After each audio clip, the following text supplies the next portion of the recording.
कहानी राजकुमारी अनाया और चुड़ैल का श्राप। बहुत समय पहले एक दूर दराज राज्य में रहती थी एक सुंदर और बुद्धिमान राजकुमारी जिसका नाम था अनाया। अनाया सिर्फ सुंदर ही नहीं थी बल्कि उसका दिल भी बहुत दयालु था। वह हर दिन प्रजा के बीच जाती, उनकी समस्याएं सुनती और मदद करती। लोग कहते थे, हमारी राजकुमारी अनाया सिर्फ ताज की नहीं, हमारे दिलों की भी रानी है। लेकिन उसी राज्य के पास एक अंधेरे जंगल में रहती थी एक चुड़ैल कालीरा। कालीरा कभी बहुत सुंदर थी, पर उसके लालच और ईर्ष्या ने उसे चुड़ैल बना दिया था।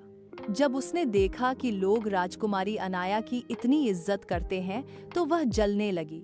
एक रात जब पूरा महल सो रहा था, चुड़ैल महल की खिड़की पर आई और बोली, राजकुमारी, तुम्हारी दयालुता तुम्हें कमजोर बना देगी। मैं तुम्हें श्राप देती हूँ कि तुम्हारे राज्य से खुशियां गायब हो जाएंगी। अगली सुबह राज्य में अजीब बातें होने लगीं। फूल मुरझाने लगे, पक्षी चुप हो गए और नदियों का पानी सूखने लगा। राजा और रानी घबरा गए। उन्होंने राजकुमारी से कहा, बेटी, यह श्राप है, इसे तोड़ने का कोई उपाय ढूंढो। अनाया ने दृढ़ निश्चय किया। उसने कहा, मैं अपने राज्य को बचाने के लिए किसी भी हद तक जाऊंगी। वह अकेली घोड़े पर बैठकर अंधेरे जंगल की ओर निकल पड़ी। रास्ते में उसने कई मुश्किलें झेली। एक पुल जो टूट चुका था उसे अपनी चतुराई से पार किया। एक गुफा जिसमें अजीब रोशनी थी, वहां से उसने साहस दिखाकर रास्ता निकाला। भूखे भेड़ियों से उसने अपनी बुद्धि से बचाव किया।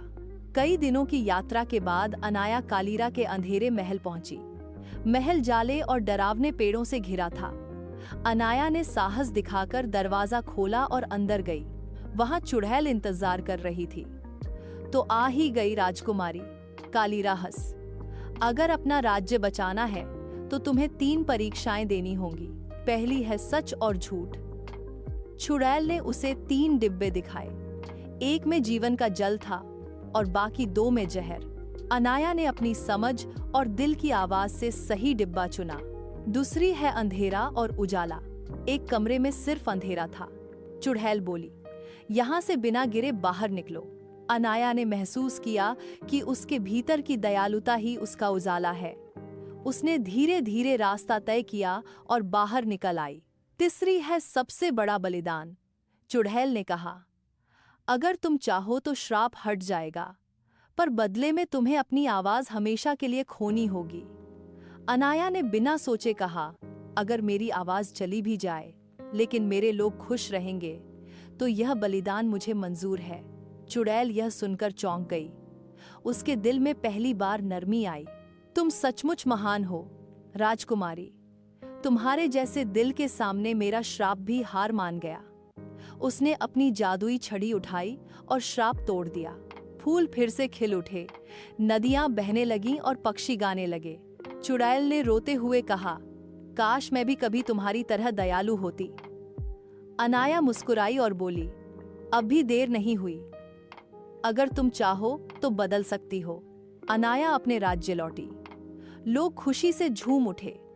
राजा और रानी ने कहा, हमारी बेटी सिर्फ राजकुमारी नहीं बल्कि हमारे राज्य की सच्ची नायिका है। और चुड़ैल कालीरा भी धीरे धीरे बदलने लगी।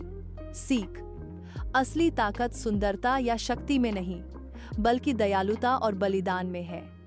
अच्छाई हमेशा बुराई पर जीतती है।